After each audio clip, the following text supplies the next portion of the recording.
มีซื้อว่าแนวใดน้อซื้อพาอ่า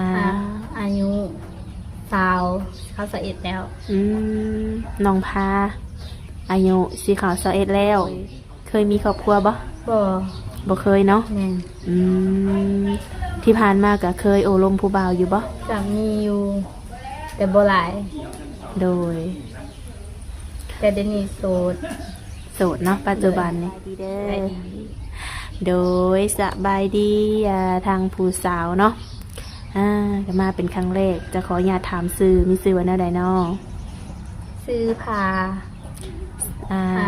อายุสาวเขา21แล้วน้องพา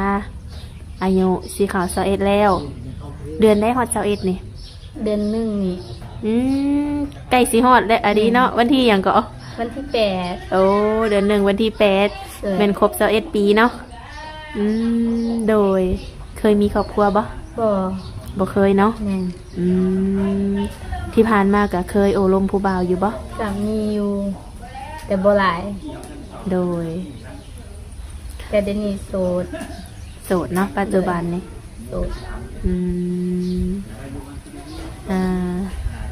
คือมื้อนี้ก็ถือว่าออกมาเปิดใจเป็นทางการเนาะมักผู้บ่าวทางไหน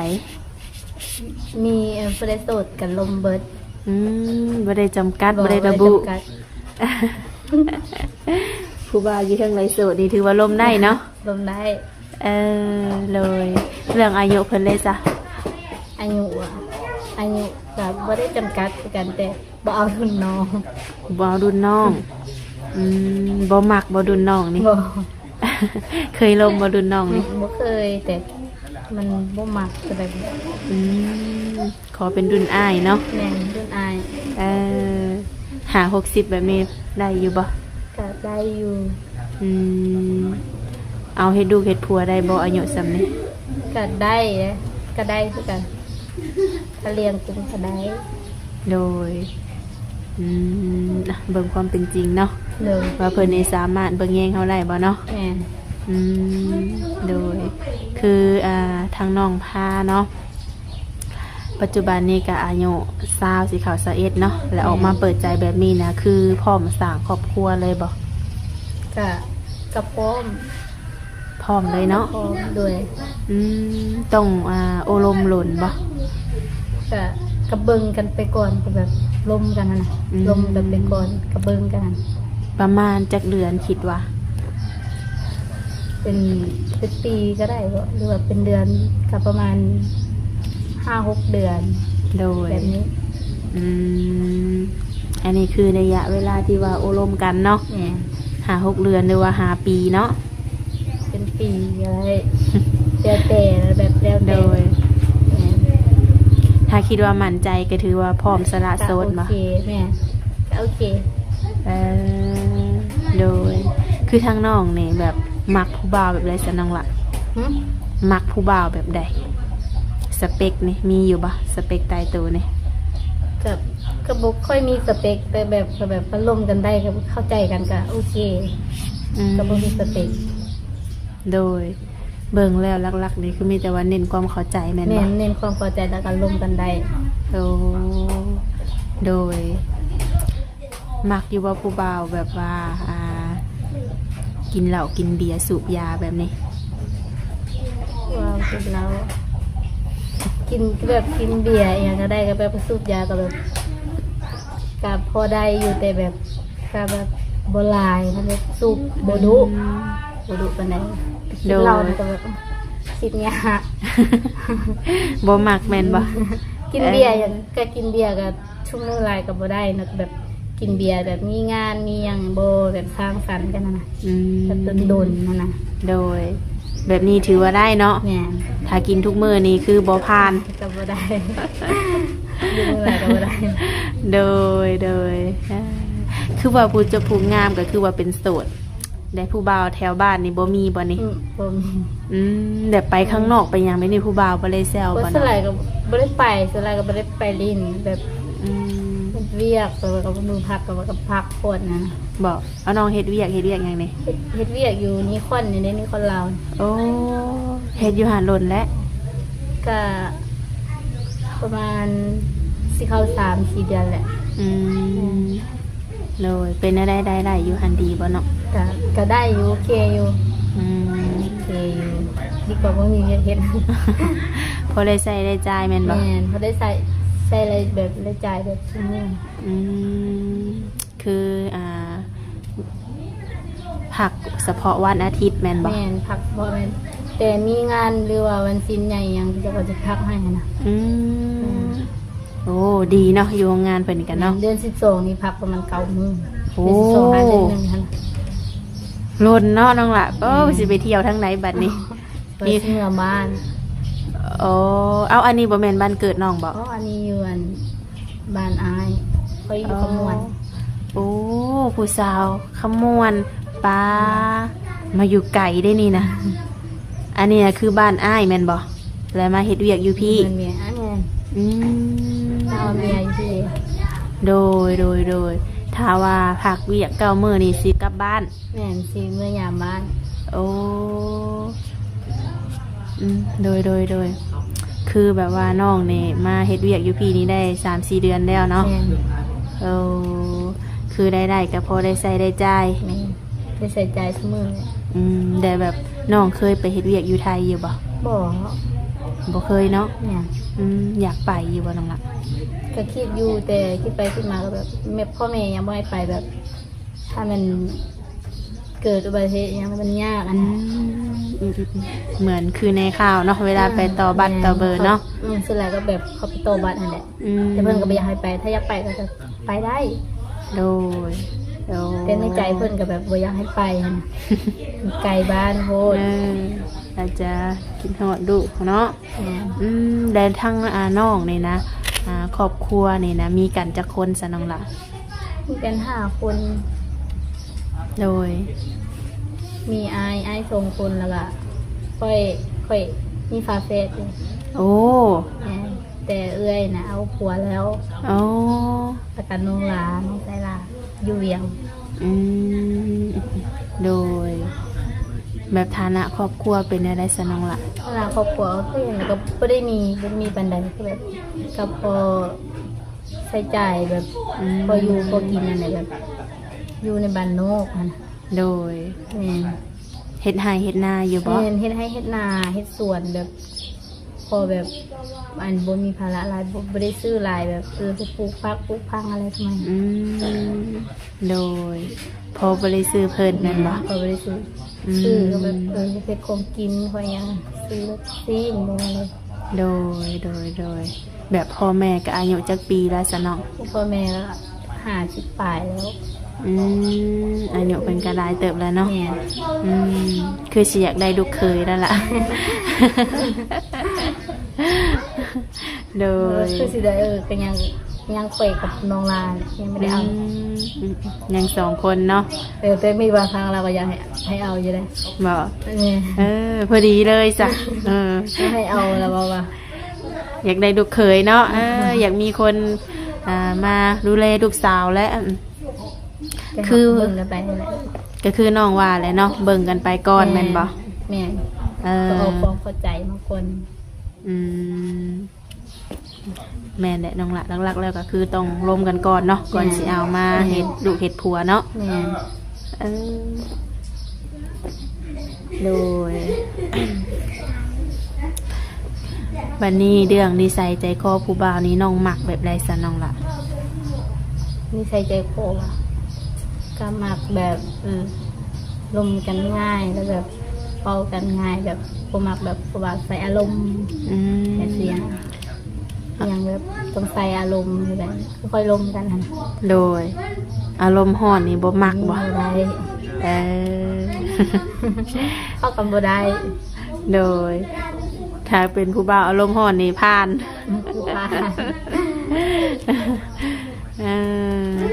อาชีพผู้บ่าวนี่มักแบบใดอะ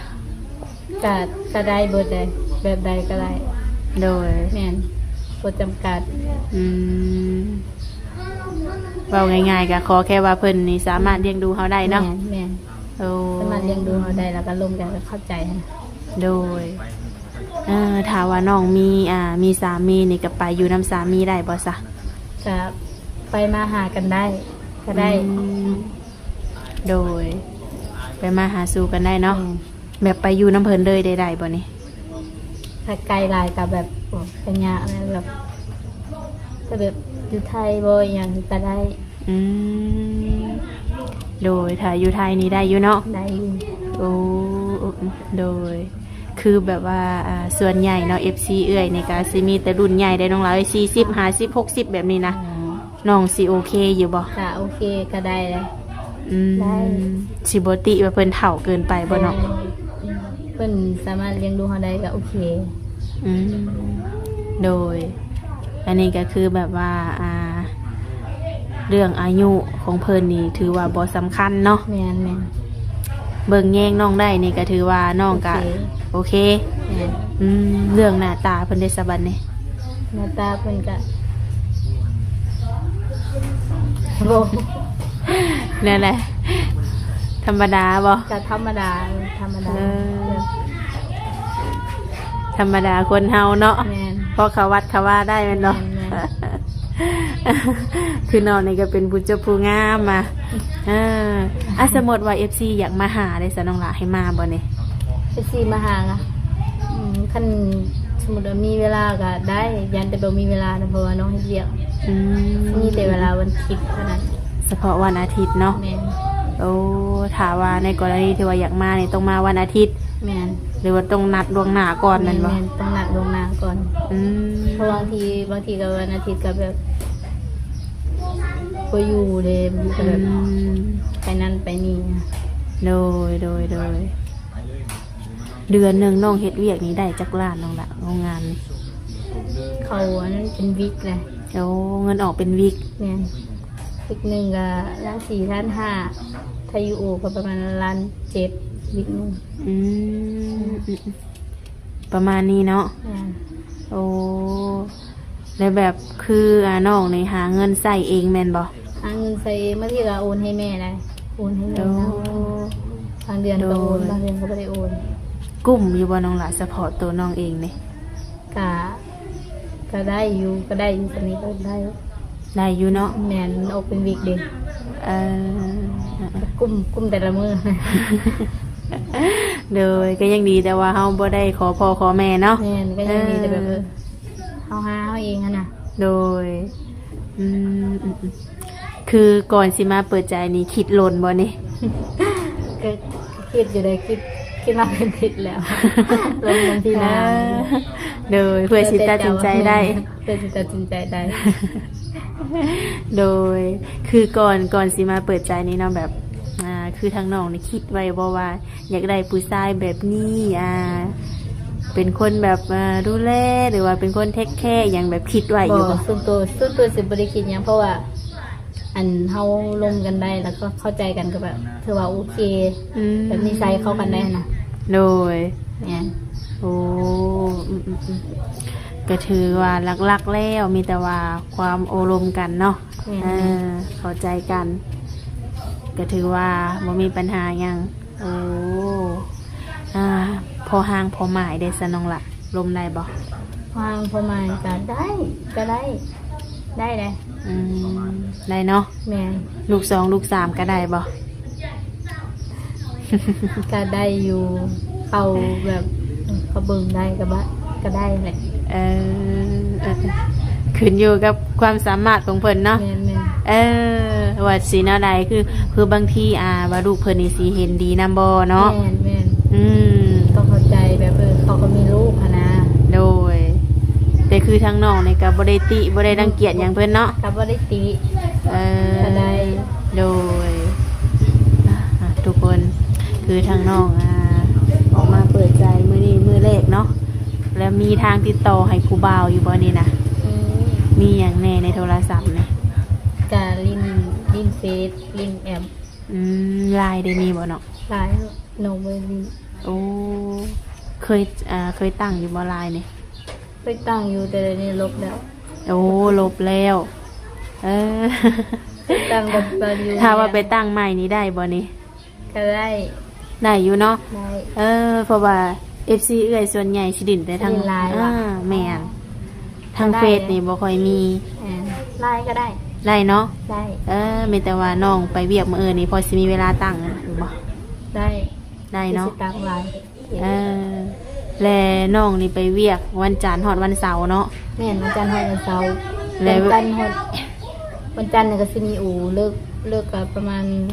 8 โมงนะเฮาเฮือนเฮาก็ประมาณ 8 โมงหา 9 โมงเอาเฮ็ดอู่3 ชั่วโมง เฮ็ดโอทุกมื้อบ่ แม่นบ่มีวันศุกร์กับวันเสาร์วันเสาร์เนี่ยบางทีก็มี อืม แต่วันศุกร์เนี่ยเขาสิปิดอู่เบิดทั้งงานเลย อืมโดยแล้วน้องสิมีเวลาคุยโทรศัพท์อยู่ว่าซั่น มีก็ปกตินอน 10 โมง 11 โมง นอนดึกอยู่แล้วเนาะ นอนดึกอยู่แล้วเป็นคนนอนดึกอยู่แล้ว ถ้าว่าคุยกันมีแต่ว่าคุยช่วง10 โมง 11 โมงบ่ แม่นคุยช่วง 9 โมงบ่อาบน้ำอหยังแล้วก็ประมาณ 9 โมง อืม 9 โมง10 โมง 11 โมง โดยแบบตอนเช้าตอนเที่ยงอย่างแบบนี้ ต นะ อนเช้าตอนเที่ยงก็บ่ค่อยมีเวลานะเพราะว่าเฮากินข้าวอหยังแล้วเฮาก็พักผ่อนนะ อืม เขาสิพักเบรกตอนเที่ยงเนาะประมาณชั่วโมงนึงนี่แหละ โอ้ชั่วโมงหนึงก็ถือว่ากินเพื่อกินข้าวกินน้ำแล้วก็ แม่น เกือบฮอดได้เนาะ แม่นั่งโดนนั่งลงกันชอดจะ30 นาทีแล้วจะชอดโมง บางทีมันก็เลนเข้าเวียกบ่ทัน ลงกันว่าจะเบิ่งโมง โดยแสดงว่าน้องนี่สะดวกคุยเป็นกลางคืนหลายกว่าเนาะ แม่น แล้วตื่นจากโมงซะน้องหลานนี่นะ ตื่น5 โมง 6 โมงไปเวียกก็6 โมง 6 โมง 45หรือว่า50 อื 6 โมง มตื่นเช้าเนาะ แม่นเข้าเวียกก็ประมาณ7 โมง 7 โมง 45 อ๋อโดยในความรู้สึกเฮ็ดเวียกอยู่หั่นได้เมื่อยอยู่บ่ ก็เมื่อยอยู่ อืม ก็เมื่อยแหละ เป็นเวียกที่แบบว่ายืนบ่น้องหลานหรือนั่ง แม่น เฮ็ด ยืน โอ้ยืนเบิดมื้อเลยบ่ แม่นยืนมืดๆแต่ก็มันก็จะมีเวลาพักเบรกอย่าง15 นาทีอย่างนั้นนะ 15 นาที พักเบรกอันนั้นเบรกใหญ่เนาะเบรก12 โมงนะคือเบรกใหญ่เขาพัก อืม กินข้าวนะ1 ชั่วโมง โดย คือเข้ามาตัวนั้น7 โมงเนาะ โดย 10 โมง10 โมงก็จะพักเบรก15 นาที อืม แล้วก็12 โมง2 โมงแล้วก็3 โมง3 โมง15 นาทีนะ อืมโดย พักเบรก โอ้แต่ว่าก็มีเวลาน้อยๆเนาะ มีเวลาหน่อยนึงบางทีก็นอน เมื่อยเนาะ เรียกกันนอนหมดจับโทรศัพท์หอดพอเลยเลื่อนไปมันหอดมุงเลยต้อง โดยก็มีแต่ว่าให้น้องนี่ไปตั้งไลน์เนาะน้องหลานเนาะแต่ก็สิเอาทั้งแอปและเฟซเมื่อก่อนเนาะเพื่อว่ามีนมเพิ่นสนมกสนใจทางเอื้อยก็สิได้แจกทางติดต่อให้เนาะ เลย มื้อนี้ก็ถือว่ามาเปิดใจเป็นครั้งแรกเนาะน้องละ ครั้งแรกตื่นเต้นอยู่ ตื่นเต้นอยู่แม่นเนาะ ก็มีแต่ว่าให้ทั้งน้องนี่สมหักสมหวังเนาะน้องหลานเนาะ เลยขอบใจ ให้พบพ่อคนดีๆเข้ามาในชีวิตให้แล้วเนาะ อันนี้ก็คือแบบบ่ว่าภัยเนาะภัยใครก็อยากเจอคนดีๆเนาะ แม่นเธอก็จะเจอคนดีในชีวิต จังใดก็ไว้พบพ่อกันในคลิปหน้าเด้อน้องลาเด้อสบายดีน้องละ อะไรดี